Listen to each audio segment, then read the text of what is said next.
disse Jesus a seus discípulos: Se alguém me ama, guardará a minha palavra, e o meu Pai o amará, e nós viremos e faremos nele a nossa morada. Quem não me ama não guarda a minha palavra, e a palavra que escutais não é minha, mas do Pai que me enviou. Isso é o que vos disse enquanto estava convosco. Mas o defensor, o Espírito Santo, que o Pai enviará em meu nome, ele vos ensinará tudo e vos recordará tudo o que vos tenho dito. Deixo-vos a paz. A minha paz vos dou, mas não a dou como o mundo. Não se perturbe nem se intimide o vosso coração. Ouvistes o que vos disse? Vou, mas voltarei a vós. Se me amasseis, ficaríeis alegres, porque vou para o Pai, pois o Pai é maior do que eu. Disse-vos isto agora, antes que aconteça, para que quando acontecer, vós acrediteis. Palavra da salvação, glória a vós, Senhor. Já é o 6º domingo do tempo pascal, estamos nos aproximando de Pentecostes. Próximo domingo é o domingo da Ascensão do Senhor e no outro, Pentecostes. Estamos fechando o ciclo da Páscoa.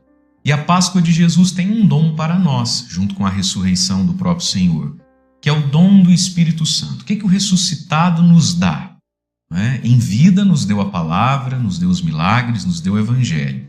Na Semana Santa, na hora da sua paixão, nos deixou a Eucaristia, o sacerdócio. Na cruz, nos deixou Maria Santíssima. E ressuscitado, o que ele vai nos dar? Deus e seus presentes, Deus e sua generosidade. O ressuscitado nos dá o Espírito Santo, o que o Evangelho hoje chama de defensor. O defensor, o Espírito Santo que o Pai enviará em meu nome. E neste Evangelho, junto de falar do Espírito Santo, o defensor, Jesus nos fala do dom da paz.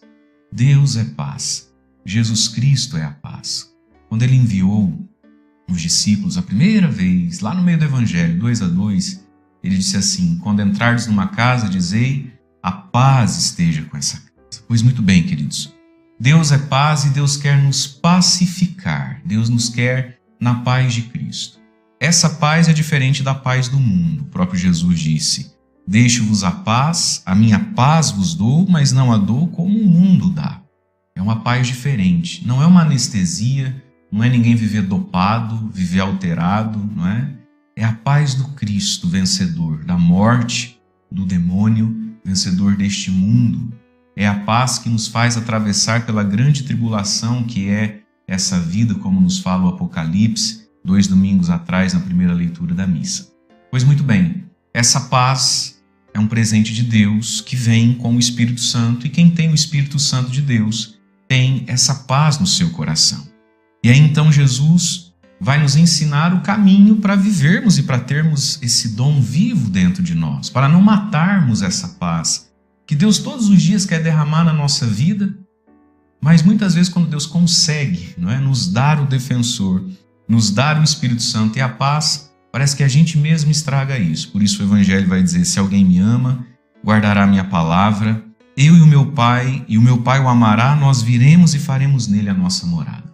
Irmãos e irmãs, a vida na graça, amar Jesus, guardar, viver os mandamentos, nós nos tornamos morada da Santíssima Trindade, Jesus, o Pai e o Espírito Santo defensor. Nós somos habitados por Deus, a inabitação divina. Se você tem acesso aí à internet, vai lá no Google e coloca isso, inabitação divina. Você vai ver como é bonito esse mistério da nossa fé, desse Deus que mora dentro de nós quando nós vivemos na graça de Deus. Somos preenchidos pelo céu, o céu está dentro de nós, de modo sublime, de modo muito pleno, no momento da comunhão eucarística. Então Jesus vai dizer: isso é o que vos disse quando estava convosco. E aí Jesus está prevendo que os discípulos vão ficar sem ele fisicamente, assim como nós hoje. E como é que a gente segue daqui para frente então, Como é que a gente faz para guardar os mandamentos? Então a necessidade do Espírito Santo, mais o defensor, o Espírito Santo. Olha que imagem bonita para falar do Espírito Santo. Ele é o defensor, ele nos defende do mundo, do pecado, do tentador. Ele nos defende de nós mesmos, porque às vezes o perigo não está fora de nós, Às vezes o perigo está dentro de nós, dessa nossa cabeça maluca, desse coração de pedra ou cheio de de paixões, né, não mortificadas ainda. O defensor, o Espírito Santo defende a presença de Deus em nós. O Espírito Santo defende a palavra de Jesus dentro de nós. Você escuta a palavra, entende a palavra. E aí vem o maligno, vem a vida querer roubar, matar dentro de nós o poder do Evangelho. Pelo pecado, pelas provações, pelas tentações, parece que às vezes o Evangelho vai morrer dentro de nós, vai ficar silenciado. O Espírito Santo é o nosso defensor. E junto com isso, o que mais faz o Espírito Santo de Jesus? Ele vos ensinará tudo e recordará tudo que eu tenho dito. Irmãos e irmãs, nosso melhor catequista é o Espírito Santo de Deus.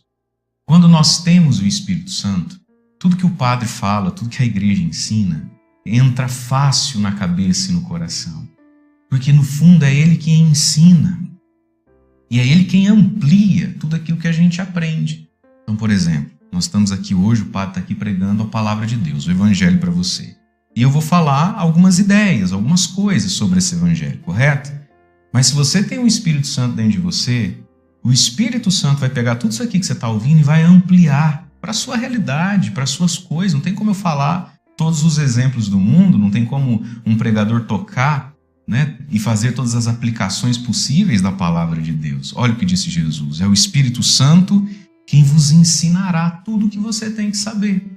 Então ele é o defensor, ele é aquele que ensina e mais. Vos ensinará, e disse Jesus, vos recordará tudo o que eu tenho dito. Porque às vezes a gente escuta, a gente aprende, mas parece que a gente esquece durante a semana, não é assim? Então olha, é o Espírito Santo quem nos recorda a palavra de Jesus. Você está lá na sua vida, segunda-feira, trabalhando, não é?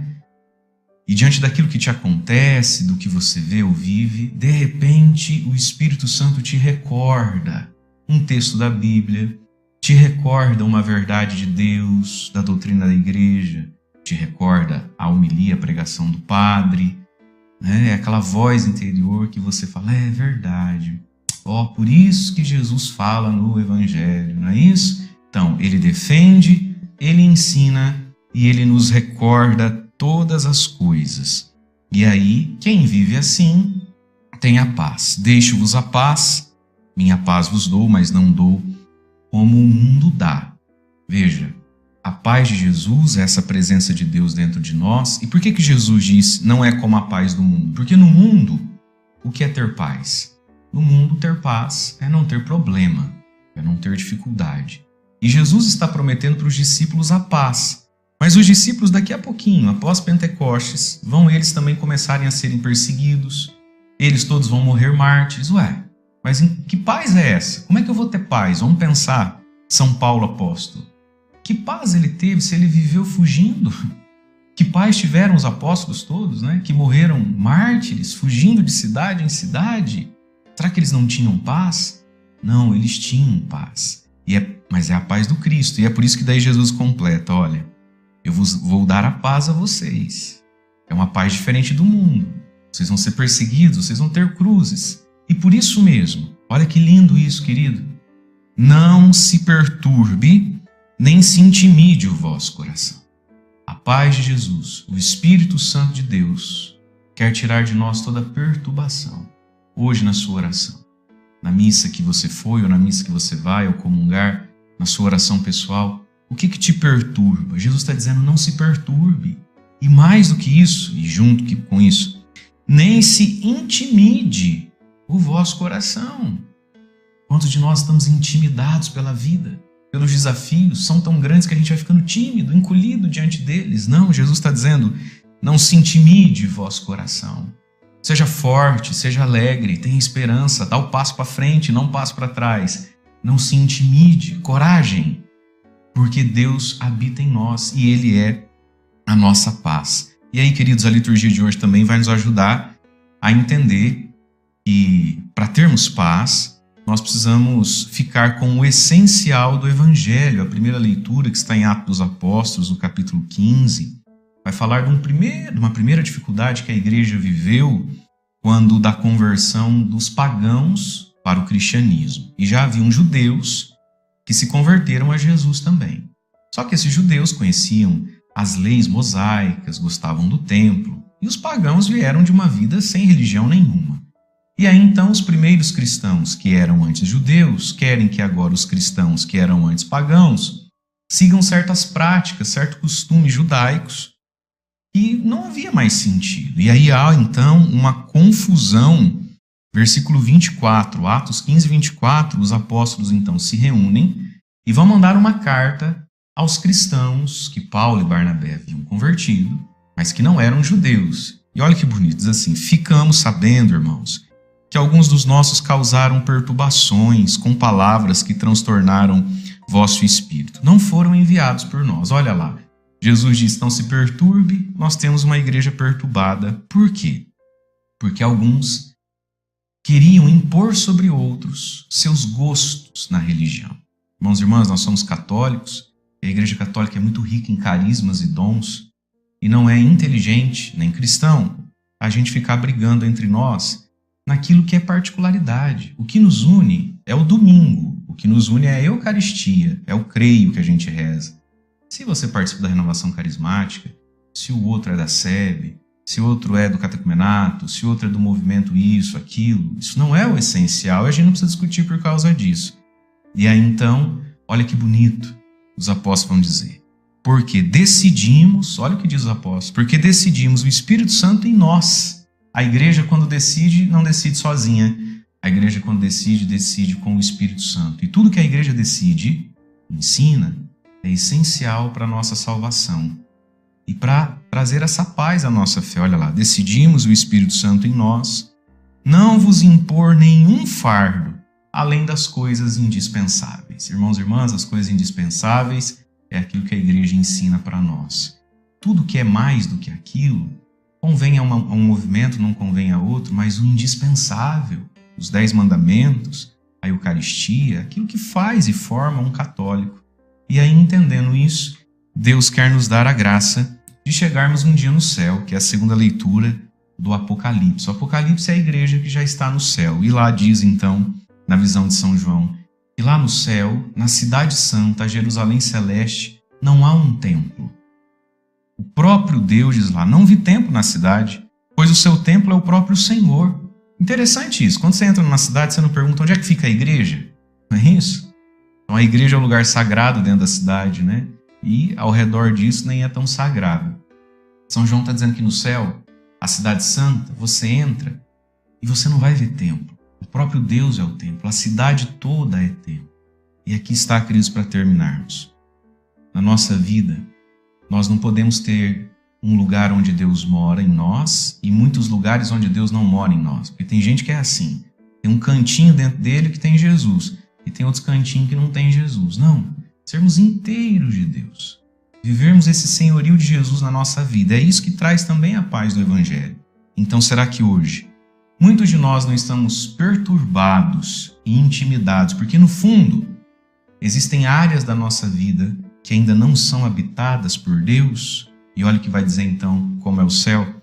A cidade não precisa de sol, nem de lua que ilumine, pois a glória de Deus é a sua luz, sua lâmpada é o Cordeiro. Que a glória de Deus seja a nossa luz, que a glória de Deus seja a nossa paz, habitando em nós por inteiro, para que o nosso coração não ande nem perturbado, nem intimidado por essa vida. Deus abençoe você. Em nome do Pai, do Filho e do Espírito Santo. Amém.